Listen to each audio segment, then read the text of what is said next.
Hello students, I am Puneet from प्रभ कृपा classes.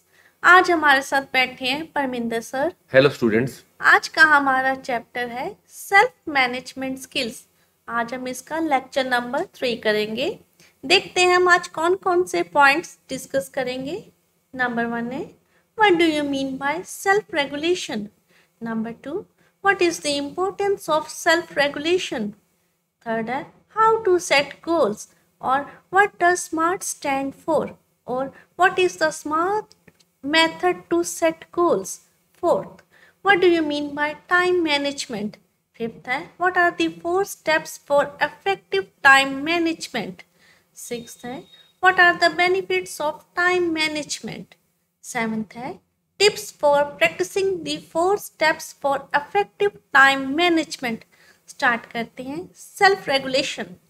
Self-regulation is the ability to monitor and control our own behavior, emotions, and thoughts, altering them in accordance with the demands of the situation.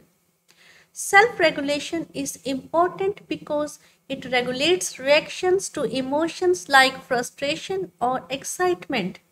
It gives us the ability to calm down after something upsetting.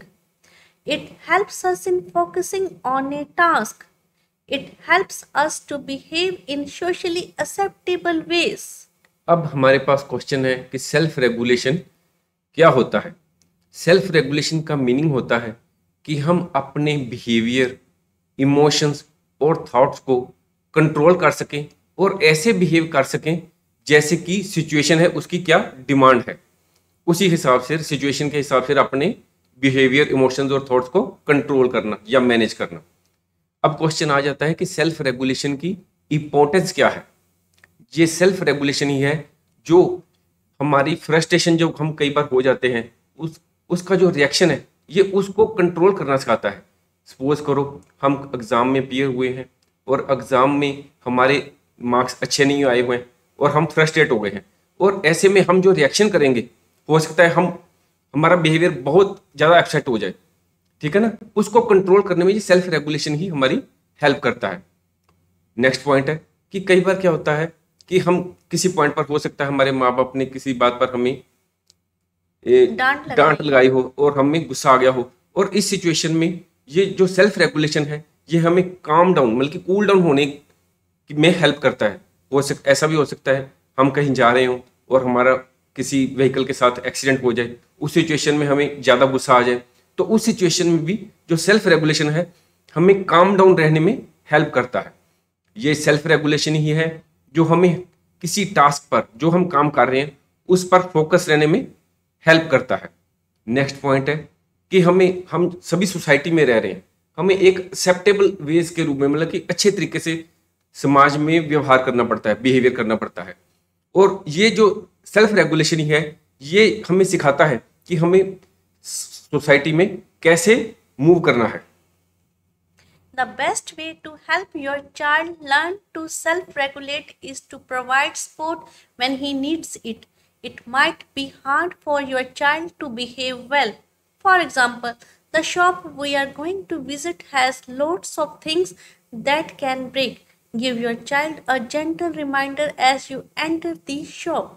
You can say your child, remember, just looking okay. Praise your child when she shows self-regulation and manages a tricky situation. Try to model self-regulation for your child. For example, show your child how you can do a frustrating task without getting upset. You could say something like, "Wow, that was hard. I am glad I did not get angry because I might not have been able to do it." हम अपने बच्चों को सिखाना चाहते हैं कि self regulation कैसे सीख सकते हैं हम।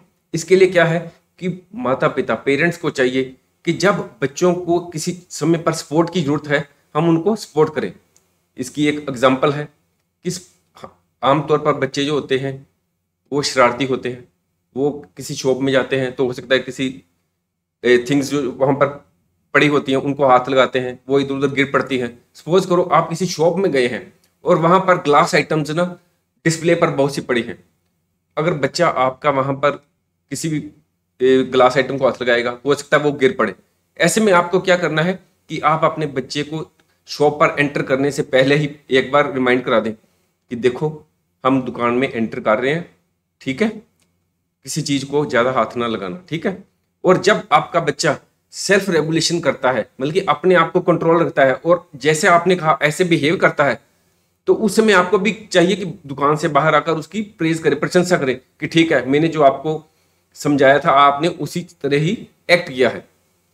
अगर दूसरी तरफ देखा जाए, हम एक और एग्जांपल लेते हैं, हम चाहते हैं कि हमारा बच्चा सेल्फ रेगुलेशन सीखे, तो इसके लिए क्या होगा, हमें अपने आप को एक रोल मॉडल बनना पड़ेगा।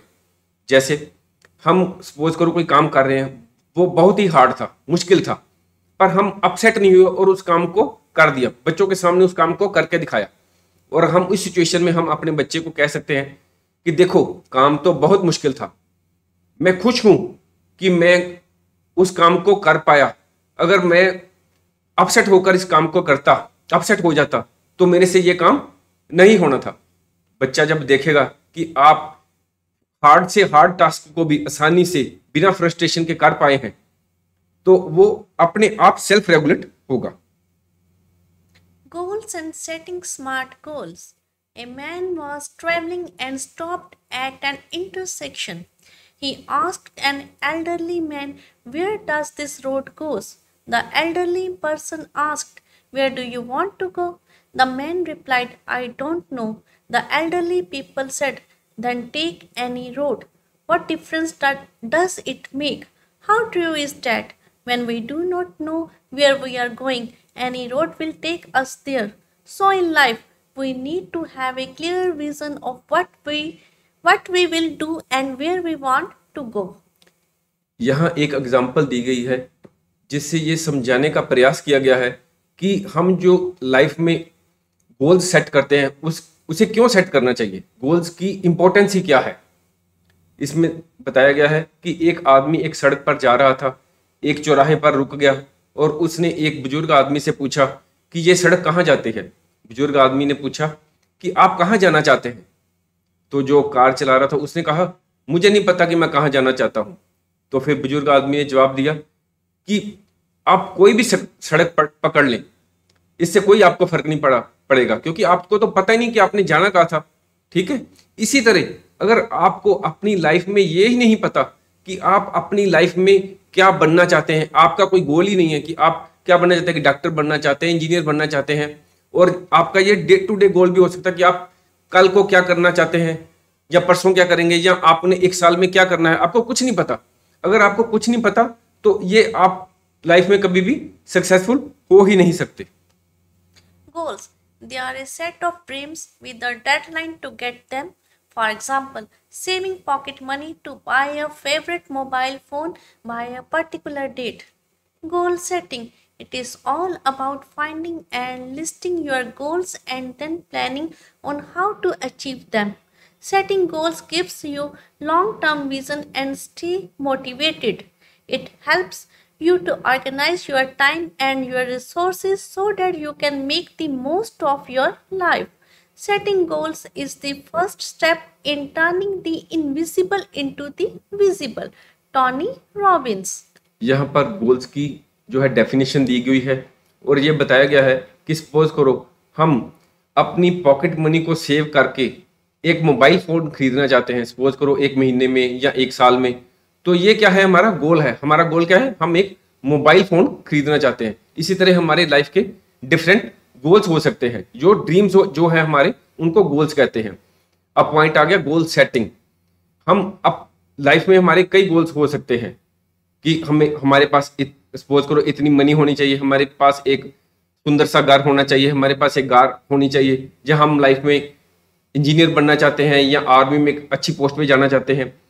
हमें क्या है, गोल सेटिंग में क्या होता है, हम अपने जो गोल्स हैं वो फाइंड करते हैं और उनकी एक लिस्ट बना लेते हैं, और उन गोल्स को अचीव करने के लिए हमें फिर देखना होता है कि हम इनको कैसे प्राप्त कैसे कर सकते हैं, गोल्स को अचीव कैसे कर सकते हैं। इसके लिए हमें अपने टाइम को और अपने रिसोर्सेज का मीनिंग होता है जैसे मैन पावर हो गई या मनी हो गई, उनको ऑर्गेनाइज करना। इसके लिए हमें टाइम और रिसोर्सेज को भी ऑर्गेनाइज करना पड़ता है।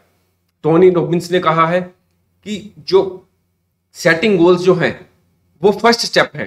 फर्स्ट स्टेप काहे का? इनविजिबल, जो हमें दिखाई नहीं देता, जो दिखाई नहीं देता उसको हम दिखाई देने लग पड़े, उसमें कन्वर्ट करने के लिए जो सेटिंग गोल्स है ये फर्स्ट स्टेप है। How to set goals, or what does SMART stands for, or what is the SMART method to get goals, to set goals? People that set SMART goals are more successful than those who don't. Setting SMART goals means you can clarify your ideas, focus your efforts, use your time and resources productively, and increase your chances of achieving what you want in life.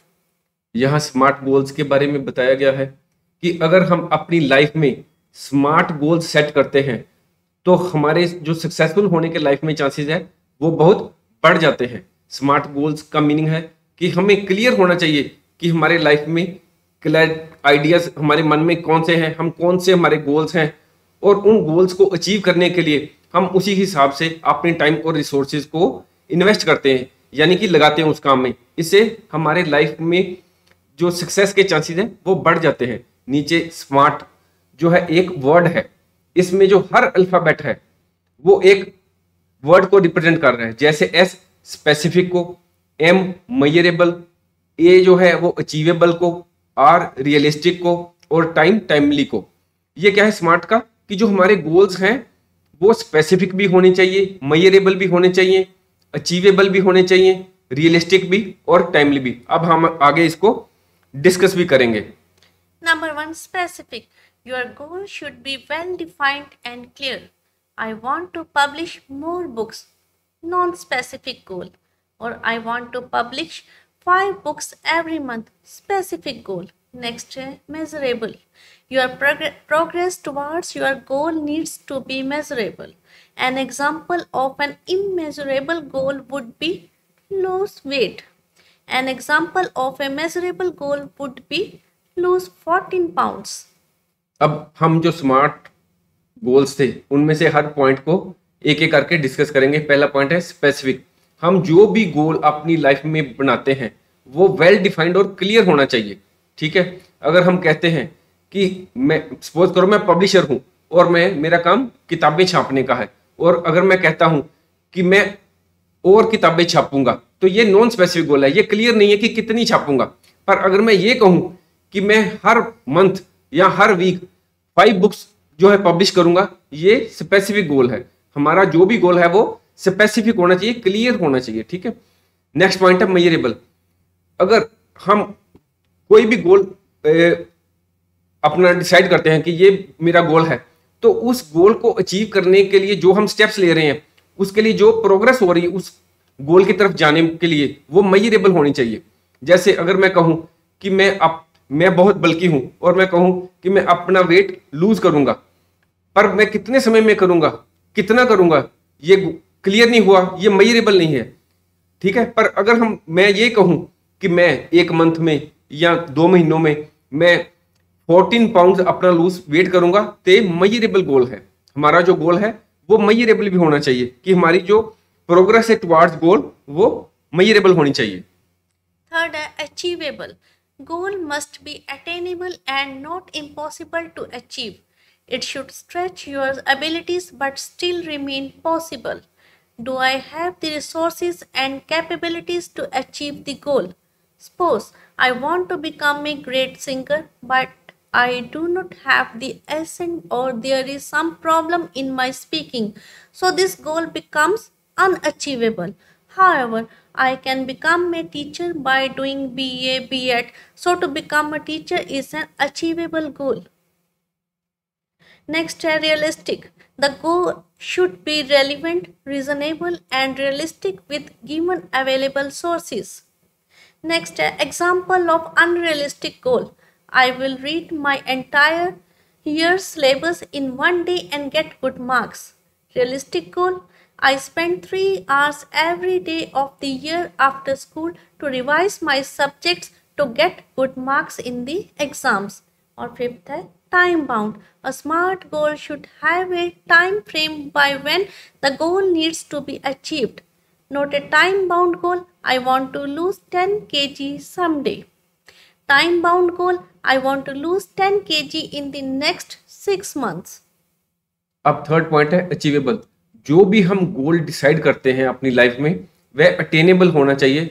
ये ना हो कि हम उस गोल को कभी achieve ही ना कर पा सकें, वो इम्पॉसिबल टू अचीव हो। जैसे एक एग्जांपल है कि मैं अपनी लाइफ में सपोज करूं मैं सिंगर बनना चाहता हूं, ठीक है, पर जो मेरी वॉइस में बोलने में मेरे कोई प्रॉब्लम है या एसेंट जो है प्रॉपर नहीं है, तो इस जो मैंने अपना गोल अपनी लाइफ में सेट किया है कि मैं सिंगर बनूंगा वो अनअचीवेबल बन जाता है, ठीक है। पर अगर मैं चाहता हूं कि मैं टीचर बनूं, इसके लिए मैं बीए बीएड कर सकता हूं या कोई और इसी तरह की इक्विवेलेंट एजुकेशन हासिल कर सकता हूं, इससे मैं टीचर बन सकता हूं। जो टीचर है ये मेरा अचीवेबल गोल है। नेक्स्ट पॉइंट है रियलिस्टिक। जब भी हम कोई गोल सेट करें वो रेलिवेंट होना चाहिए, रीजनेबल भी होना चाहिए और रियलिस्टिक होना चाहिए। और जो हमारे पास रिसोर्सेज हैं, टाइम, मनी, जो ह्यूमन रिसोर्सेज जो भी हैं, उस रिसोर्सेज के साथ मैच करता होना चाहिए। एग्जाम्पल है अनरियलिस्टिक गोल की कि सपोज करो मैं कहता हूं कि मैं सारे साल का जो सिलेबस है, मेरे जो भी किताबें हैं, मैं एक दिन में ही पढ़ लूंगा सारी और मेरे मार्क्स क्लास में अच्छे आ जाएंगे। ऐसा तो नहीं ना हो सकता, हमें इसके लिए सारा साल लगातार पढ़ना पड़ता है। तो ये जो एक दिन में सारा सिलेबस खत्म करने की बात है, ये अनरियलिस्टिक गोल है। आप साल के आखिर में जब आपके एग्जाम्स होते हैं तब जो आप वैसे थोड़ा समय पढ़ते हैं तो वे और बात है, पर अगर आप कहें कि सारा साल में पढ़ता रहूं, आखिर में जाकर पढ़ूंगा और एक दिन में सारा सिलेबस खत्म, वो अनरियलिस्टिक गोल है। रियलिस्टिक गोल की एक एग्जांपल है कि अगर मैं कहता हूं कि मैं हर रोज 3 घंटे सारा साल पढ़ता रहूंगा और स्कूल से आकर अपने जो सब्जेक्ट्स हैं उनको रिवाइज करूंगा ताकि मैं अपने एग्जाम्स में अच्छे नंबर प्राप्त कर सकूं, तो ये एक रियलिस्टिक गोल है। जो भी हम गोल सेट करते हैं वो टाइम बाउंड होना चाहिए। हमें क्लियर होना चाहिए कि हमने जो भी ये गोल है वो किस टाइम में, बल्कि टाइम फ्रेम सेट होना चाहिए कि किस समय के अंदर अंदर हमें ये गोल अचीव करना है। जैसे अगर मैं कह दूं कि आने वाले कुछ दिनों में मैं 10 किलो वेट अपना कम करूंगा, तो ये टाइम बाउंड गोल नहीं है। ये नहीं पता कि 10 दिनों में कर पाएंगे मैं अपना वेट कम करूंगा 10 किलो, या महीने में या साल में। जो भी हम गोल सेट करते हैं उसका एक प्रॉपर टाइम फ्रेम होना चाहिए। अगर मैं कह देता हूं कि मैं आने वाले 6 महीनों में अपना जो वेट है 10 किलो कम करूंगा, यहां पर जो टाइम फ्रेम मैंने दे दिया 6 मंथ्स के अंदर ही मैंने अपना वेट कम करना है, तो ये टाइम बाउंड हो गया, ठीक है। ये एग्जांपल है स्मार्ट गोल की। Time management. It is rightly said, time and tide wait for none. We should understand the value of time. There is no way to increase the time you have, but you can find ways to use your time better. People who waste time never succeed in life. Time management refers to managing time effectively so that the right time is allocated to the right activity. Time management refers to making the best use of time as time is always limited. We should ask ourselves which activity is more important and how much time should be allocated to the same. Time management plays a very important role not only in organizations but also in our personal life. किसी ने ठीक कहा है कि time and Tide जो होते हैं वो किसी की वेट नहीं करते। हमें जो समय की कीमत है उसका पता होना चाहिए। हर एक के पास दिन में 24 घंटे ही होते हैं, 24 आवर्स, ठीक है। हमें क्या चाहिए, हम ये जो 24 आवर्स हैं, इन किसी के पास इतने ही घंटे रहेंगे 24 आवर्स, ना कोई किसी के पास कम ना किसी के पास ज्यादा। हमें क्या चाहिए कि हम इन जो 24 आवर्स को हैं बेस्ट वे में यूज करें, हम जो है इस टाइम को वेस्ट ना करें। टाइम मैनेजमेंट का मतलब होता है making the best use of time. Time को अच्छे कामों में लगाएं और उनका बेस्ट यूज करें। हमें हर समय अपने आप से पूछते रहना चाहिए कि कौन से काम ज्यादा इंपॉर्टेंट है, उसको पहले करना चाहिए, और मुझे किस टाइम कौन सी एक्टिविटी में कितना टाइम इन्वेस्ट करना चाहिए, कितना टाइम देना चाहिए, उसका हमें ध्यान रखना चाहिए। टाइम मैनेजमेंट जो है वो किसी भी ऑर्गेनाइजेशन में और हमारी पर्सनल लाइफ में भी बहुत इंपॉर्टेंट रोल अदा करती है। ये 4 स्टेप्स दिए हुए हैं टाइम मैनेजमेंट के। पहला है plan and organise, next point है प्रायोरिटाइज, हमें लिस्ट बना लेनी चाहिए कि कौन से काम प्रायोरिटी में करने हैं। नेक्स्ट कंट्रोल करना चाहिए अपने एक्टिविटीज को, और जो भी हम काम कर रहे हैं हमें उनकी ट्रैकिंग करनी चाहिए। हम इसको डिस्कस करते हैं 4 स्टेप्स को। 4 steps for effective time management. Number 1, plan and organize. We should plan our day-to-day activities. We should make a timetable that we follow. We should keep our surroundings and study table clean and mess-free. We should put things back where they belong. It helps us save time. Number 2, prioritize. Make the priority list of tasks as per their importance and urgency. Know the difference between important and urgent work. अब हमारे सामने effective time management के 4 steps दिए गए हैं। पहला है plan and organise. हमें जो है day to day activities, suppose करो हमने कल क्या करना है, उसके लिए हमें पहले से एक दिन एडवांस में ही रात को ही प्लानिंग कर लेनी चाहिए। हमें एक टाइम टेबल बना लेना चाहिए कि इस समय सुबह जब उठेंगे तो इस समय ये काम करेंगे, उसके बाद ये करेंगे, उसके बाद ये करेंगे।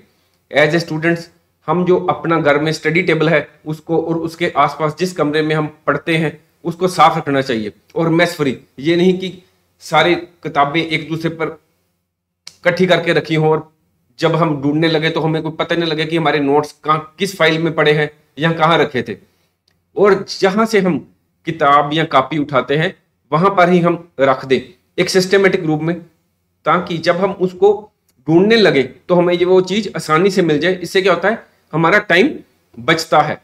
नेक्स्ट पॉइंट है कि हमें जो भी काम करने हैं स्कूल के, सपोज करो हम जो भी काम मिले हैं उनकी इंपॉर्टेंस और अर्जेंसी के हिसाब से उन्हें काम करना चाहिए। सपोज करो मैडम ने कहा है कि ये काम आपने कल तक करके आना है, ये क्या हो गया, अर्जेंट वर्क। आपको पता है कि ये कल तक करना है, ये हो गया अर्जेंट। और दूसरा काम हो सकता है इंपॉर्टेंट, हो सकता है आपको प्रैक्टिकल की बुक दी हो, वो उसको कंप्लीट करना है, वो इंपॉर्टेंट है। हो सकता है उसके लिए टाइम फ्रेम नहीं है, हो सकता है आप उसको हफ्ते बाद भी दे सकते हैं, 1 वीक या 10 दिन बाद भी उसकी, वो इंपॉर्टेंट तो जरूर है। इस तरह हमें पता होना चाहिए कि कौन सा काम इंपॉर्टेंट है और कौन सा अर्जेंट। पहले हमने अर्जेंट काम करना है जिसकी इमीडिएटली काम करने की जरूरत है। नेक्स्ट है control. We can control our activities and time. We should not spend too much time on internet surfing, Facebook posting, or making personal calls. We should focus on more important things. Turn off social media app alerts. It is important to have peace of mind and stay focused on the task at hand. Number 4 है track. We should identify and note where we have spent our time. This will help us examine if we have used our time effectively or not. It also helps us to identify time-wasting activities. People who manage their time well are more productive, more efficient, and more likely to meet deadlines. अब हमारा third point है control. हम अपनी activities और time को control कर सकते हैं। अब क्या होता है कि बच्चे जो हैं आजकल, ज्यादातर, सभी बच्चे नहीं, ज्यादातर बच्चे जो हैं वो इंटरनेट पर अपना टाइम काफी डिवोट करते रहते हैं, बहुत ज्यादा। जहाँ फेसबुक पर हर समय देखते रहते हैं कि फेसबुक पर किसी ने क्या डाला है, या व्हाट्सएप है वहां पर क्या मैसेज आए हैं, और अगर किसी दोस्त का फोन आ गया तो फोन पकड़ लिया और काफी समय फोन ही करते रहे। हमें चाहिए क्या, ये नहीं कि हमें इंटरनेट सर्फिंग नहीं करनी, फेसबुक नहीं देखनी या व्हाट्सएप नहीं देखनी, सब कुछ करना है, समाज से हमें कट नहीं जाना है, बल्कि हमें ये चाहिए कि इन पर कम टाइम खर्च करें, डिवोट कम टाइम करें, और हमें जो अपना हमारा मेन फोकस है वो इंपॉर्टेंट थिंग्स की तरफ देना चाहिए। इंपॉर्टेंट थिंग आपके लिए एज स्टूडेंट्स क्या है, हमें अपनी पढ़ाई की तरफ ध्यान देना चाहिए। आजकल क्या होता है कि कई बार आम लोगों ने, हो सकता है आपके पेरेंट्स ने या आपने हर समय सोशल मीडिया ऐप जो है अलर्ट्स लगाए हों कि व्हाट्सएप पर कोई मैसेज आया या किसी और सोशल मीडिया ऐप पर कोई भी अलर्ट आए तो आपको घंटी बज जाए कि आपको पता लग जाए कि वहां पर कोई मैसेज या कोई नया पोस्ट पड़ा है। तो इससे क्या होता है, हम अगर पढ़ रहे हैं तो हमारा जो ध्यान है वो डिस्ट्रैक्ट हो जाता है, इधर उधर हो जाता है। इसलिए हमें क्या चाहिए, अगर हम कोई भी काम कर रहे हैं या पढ़ रहे हैं तो हमारा ध्यान जो है वो बिल्कुल फोकस रहना चाहिए। इस फोकस को हम कैसे रख सकते हैं पढ़ाई में या किसी भी काम में, कि हमारे मन में पीस ऑफ माइंड हो। अगर हम ये सोशल मीडिया ऐप के अलर्ट वगैरह को बंद कर दें और जब हम पढ़ रहे हैं तो उस समय इन चीजों की तरफ ध्यान बिल्कुल ना दें, इन ऐप्स को के अलर्ट्स को बंद कर दें बिल्कुल, तो इस समय हम फोकस रह सकते हैं और कम से कम समय में भी हम ज्यादा पढ़ सकते हैं, हमारी प्रोडक्टिविटी बढ़ जाएगी। नेक्स्ट पॉइंट है ट्रैक। हम सारा दिन जो काम करते हैं, हमें क्या चाहिए, रात के समय देखें या एक हफ्ते बाद देखें कि हमने इतने दिनों में या एक दिन में कौन कौन से काम किए, हमने कौन कौन से काम ऐसे थे जहां पर हमने ज्यादा टाइम स्पेंड कर दिया। सपोज करो, हो सकता है हम टीवी देखने में मस्त हो गए और एक फिल्म सीरीज चल रही थी कि उसको देखने में 3 घंटे लगा दिए, बाद में इंटरनेट पर कोई सर्च करने लग पड़े, कोई नया सॉन्ग, कुछ कुछ और भी, या व्हाट्सएप पोस्ट देखने लग पड़े। और इस समय क्या होता है, जब हम इंटरनेट से जुड़ जाते हैं ना, तो हमें टाइम का पता ही नहीं लगता। इसलिए हमें चाहिए रोज की रोज ये देखें कि क्या हमने ज्यादा टाइम जो अपना इन सोशल मीडिया ऐप्स की तरफ तो नहीं वेस्ट कर दिया। हमें जब हम ट्रैक करेंगे अपने रोज के कामों को, तो इससे हमें टाइम वेस्टिंग एक्टिविटीज को बारे में हम आइडेंटिफाई कर पाएंगे। जब हम अपने टाइम को ट्रैक करेंगे कि हम कौन कौन से काम आज दिन में किए, तो इससे हमें क्या होगा, हम ज्यादा प्रोडक्टिव होंगे अपने काम में, ज्यादा एफिशिएंट और more likely to meet deadlines. अपने काम को कम से कम टाइम में करने में हमें हेल्प मिलेगी। Example of good time management. Richa is always punctual at school. She does her assignments in time. She plans for study and playtime in advance. Example of poor time management. Sania arrives late in class usually. She does not submit her assignments in time.